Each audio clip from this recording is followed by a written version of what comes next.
आपल्या परिसरातील राजकीय, क्राईम व सामाजिक अपडेट जाणून घेण्यासाठी पाहत रहा स्टार वन न्यूज वर्तमान। एक प्रेरणादायी सामाजिक जाणीव जागवणारी बातमी सांगली जिल्ह्यातून। क्रांतीची परंपरा, विचारांची मशाल आणि सामाजिक बांधिलकीचा गौरव करणारा क्रांती वीरांगणा व क्रांतीवीर पुरस्कार सोहळा 2026 सांगली जिल्ह्यातून कडेगाव तालुक्यातील हनुमंतवडये येथे मोठ्या दिमाखात पार पडला। हा भव्य सोहळा क्रांतीवीर भाई भगवानराव पाटील अप्पा जन्मशताब्दी समिती आणि खानापूर कडेगाव मराठी साहित्यप्रेमी मंडळ यांच्या संयुक्त विद्यमाने आयोजित करण्यात आला होता। या कार्यक्रमात क्रांतीवीर भाई भगवानराव पाटील अप्पा सामाजिक पुरस्कार आणि क्रांतीवीरांगणा हौसाताई पाटील सामाजिक पुरस्कार वितरण करण्यात आले। मराठी साहित्य, सामाजिक कार्य आणि वैचारिक चळवळीच्या क्षेत्रात भरीव आणि उल्लेखनीय योगदान देणाऱ्या मान्यवरांचा यावेळी सन्मान करण्यात आला। या पुरस्काराने गौरवण्यात आले भारतीय विद्यापीठ पुणे येथील प्राचार्य डॉक्टर शिवाजीराव कदम तसेच ज्येष्ठ सामाजिक कार्यकर्ता डॉक्टर गिरिजाताई शिंदे। या सोहळ्याचे प्रमुख अतिथी म्हणून निवृत्त पोलीस महानिरीक्षक सुधीर खोपडे यांची उपस्थिती लाभली। कार्यक्रमादरम्यान अंधश्रद्धा निर्मूलन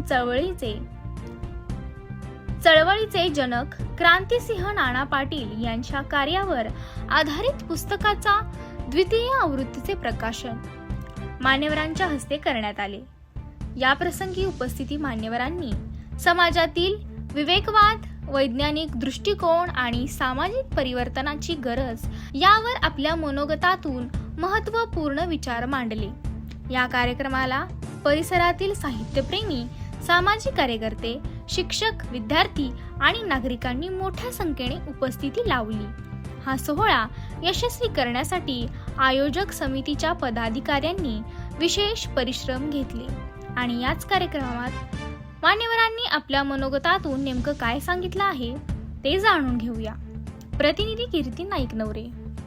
ग्रामीण भागामध्ये त्या काळी या स्त्रीने केलेलं कार्य एवढं मोठं प्रचंड आहे आणि त्यावेळी मीडिया कमी होता मला वाटतं, त्यामुळं हौसाताईंचं नाव त्याच वेळी खूप मोठं झालं असतं आणि खूप मोठं काही त्यांना मिळालं असतं। मला वाटतं आपले जे मोठे मोठे पुरस्कार आहेत ते हौसाताईंना त्यावेळी मिळायला हवे होते, परंतु आपण लोक हा विचार करतच नाही। आपल्या घरातलं काय म्हणतात, कस्तुरी मृगासारखी आपल्या स्त्रियांची अवस्था असते की एवढं मोठं कार्य करून आपल्या घरामध्ये हा कस्तुरी मृग आहे पाहिलं गेलं नव्हतं। तर मी आता त्यांच्या नातींना किंवा आता मी त्यांचं गोकुळ पाहिल्यानंतर मला एवढा आनंद झाला की अरे वा, हौसाताईंचं हे गोकुळ किती सुंदर आहे। लेकी सुना एवढ्या मोठ्या उत्साहानं घरामध्ये काम करताना मला दिसल्या, खूप आनंद झाला आणि तिघींची माझी ओळख झाली, नातींची।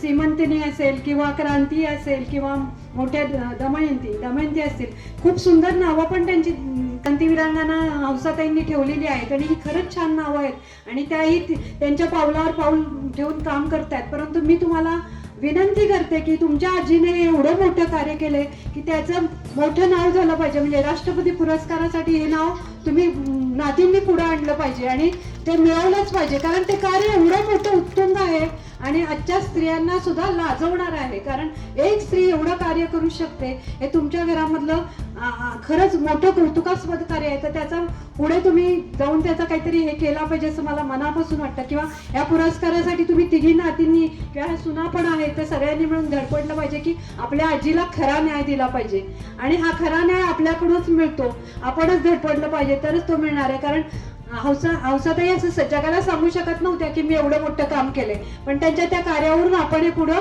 चालवायचं किंवा ते नाव पुढं करायचं हे आपली कार्य हे मी ही विनंती करते तुम्हाला लेकी सुनांना की जसं तुम्ही त्यांचं गोकुळ सजवलं आहे तर हे गोकुळ जसं सजवलंय तसं त्यांच्या नावाचंही मोठं काही व्हायला पाहिजे यासाठी, आणि यासाठी तुम्हाला भरपूर मोठे आधारस्तंभ आहेत। म्हणजे माननीय शिवाजीराव कदम हे आपल्या घरातला एक व्यक्तिमत्व हे कळल्यावर तर मला आनंद झाला की हौसाताईंना नक्कीच आपण मोठं करू शकतो, त्यांना पुरस्कारांनी सन्मानित करू। साहित्य स्वातंत्र्य लढ्यात भाग घेतला असे स्वातंत्र्यवीर आपले नानासाहेब नाना क्रांतिसिंह नाना पाटील याच्या स्मृतीत मी प्रथम नम्र अभिवादन करतो. तसेच या कार्यक्रमासाठी उपस्थित असलेल्या जे दोन आदर्श व्यक्तिमत्व, क्रांतीवीर भाई भगवानराव पाटील उर्फ पप्पा, क्रांतीवीरांगना हंसाताई पाटील, आजच्या मावशी, याच्या खरोखरच आज येत असताना अतिशय मनात दुःख होतं आहे की ज्याने जाण्यापूर्वी त्याचं आमचं ऋणाबंधू 2 तास मला जवळ बसून त्यांनी जे घराचा आणि आमच्या घराचा इतिहास सांगितला तो आजही आज माझ्या स्मरणात आहे. तेव्हा याच्या कार्यक्रमाला येत असताना मी म्हणालो, त्याला सांगितलं की माझ्यापेक्षा दुसऱ्यांदा मी या वेळेला एका वेळेला आलेलो होतो, तरी तुला चांगली माणसं आहेत त्याला द्या, म्हणजे मी वाईट नाही असं आहे. तर का तेही सांगतो, चांगलंच काम करत आलेलं आहे. तर करत असताना हे काम करत असताना तुम्ही लक्षात घ्या, बाप्पाने आयुष्यभर समाजात सेवा किती, शेतकरी कुटुंबासाठी कामगार सेवासाठी त्याचं उंची म्हणजे कशी वेगळ्या अर्थाने परिस्थिती चांगल्या पद्धतीने व्हावं, त्याला आनंदाने राहता यावं यासाठी आयुष्यभर झटत गेले.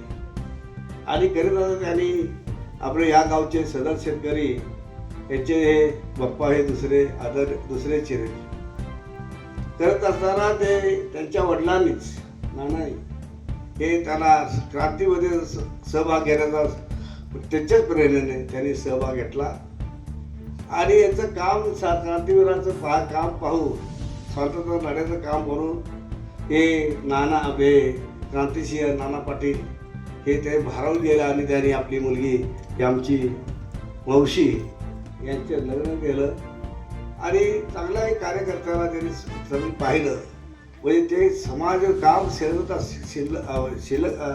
हे करत असताना चांगली माणसं कोण आहे ते नाना पाटील साहेबांनी सुद्धा जवळ संबंध आहे. माझाही ऋणाबंधू त्यांचा आमच्या आईचा आणि त्याचा होता. त्या नाही म्हटलं तर मामाच्या गावाला जाणं ही गर्भप्राप्त असतं, प्रत्येकाच्या आयुष्याला येत असतं, त्याप्रमाणे करत गेलेलं आहे. असे नाना आणि समाजाची नीती वाढवण्यासाठी ज्या पद्धतीने त्यांनी क्रांती भाई भगवानरावने काम केलं ते एक आदर्श आहे. म्हणून मला वाटतं बरं का, अशी तुम्ही आज पुस्तक हे निर्मूलन केलं अंधश्रद्धाने म्हणून, त्याविषयी अशा अनेक पुस्तकं त्यावर बाप्पाच्या मावशीवरती लिहिले पाहिजे.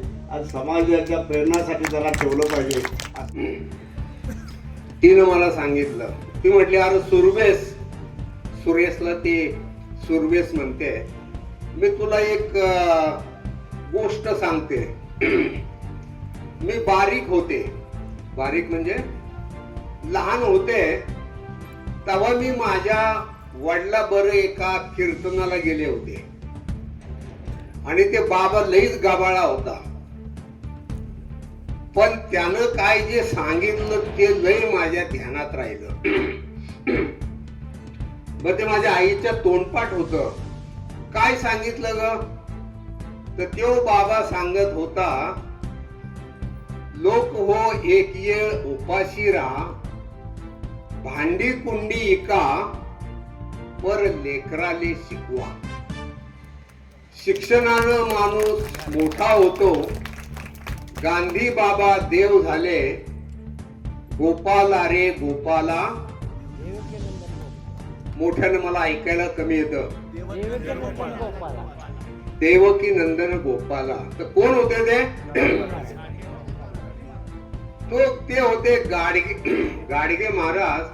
तर त्या माणसांनी माझं म्हणजे आमचं बालपण नासवून टाकलं किंवा आम्हाला बिघडवायचं काम केलं, ते एका येड्या बाबानं ते काम केलं. दुसरा एक येडा बाबा असाच निघाला. आमच्या गावात 7वी पर्यंत शाळा, पुढं हायस्कूलच नाही. तो येडा बाबा असा होता की त्यानं शाळा काढाव्यात, हॉस्टेल चालावेत म्हणून आपल्या बायकोच्या अंगावरच दागिने गहाण ठेवले होते. तो एक येडा बाबा होता. मग त्यानं पुढं महाराष्ट्रभर शाळा काढल्या. कोण येडा बाबा होता तो? मोठ्यानं ते होते कर्मवीर भाऊराव पाटील. आमचं आयुष्य नासवलं, आम्हाला बिघडून टाकलं. आणि ते जर नसते तर मी आमच्या वस्तीवर सांगतो, आमची वस्ती खूप छोटी आहे. लहानपणी जरा आडदांड होतो, कुस्त्या नव्हतं खेळत, पण कबड्डी, सुरपाट्या, पारंब्यात वगैरे एक्सपर्ट होतो. आता माझे मित्र आहेत जे काही शाळा शिकले नाहीत, ते ट्रॅक्टर चालवतात, काहींच्याकडे 2 गायी आहेत. मी जरा चलाक होतो तर 4-5 गायी म्हशी पाळून गावात वाण्या बामणाला दूध घालून दिवस काढले असते. पण हे आमच्या जीवनाचं वाटोळ करायचं काम कोणी केलं तर या लोकांनी केलं. आणि म्हणून मग आपल्याला या लोकांच्याकडे बघावं लागेल की मीच नव्हे तर लाखो तरुण अशा पद्धतीनं महाराष्ट्रावर बदलून टाकले, त्या शिक्षणाबद्दल दूरदृष्टी असलेल्या. दुसरी गोष्ट, आम्हाला हा आगाऊपणा शिकवला वगैरे. तर मी सुरुवातीला सांगितलं की माझे कॉलेजला असताना मला समजलं की काहीतरी त्या स्पर्धा परीक्षा असतात. म्हणजे 73 साली कोणाला माहिती नव्हतं की काय असतं वगैरे. आणि मला समजलं की अरे ती स्पर्धा परीक्षा असते. मी गेलो, माहिती घेतली, ती महाराष्ट्र पब्लिक सर्व्हिस कमिशन, आणि म्हटलं अरे बा आपण बी ते आज आलो. आणि त्यासाठी मग ज्यांनी पूर्वी काम केलेले आहेत, या आमच्या मावशी असतील आणि मग पाटील सर असतील, त्यांनी जी कामं केली त्यातून ही आम्हाला स्फूर्ती घेऊन जाता येईल. आणि म्हणून मग आज जमलेल्या लोकांनी या कार्यक्रमाच्या निमित्तानं ज्यांना ज्यांना वाटतं की व्यवस्था बदलण्यासाठी मी सहभागी होणार आहे, मी काहीतरी करणार आहे, असं ज्यांना ज्यांना वाटतं त्यांनी हात वर करा.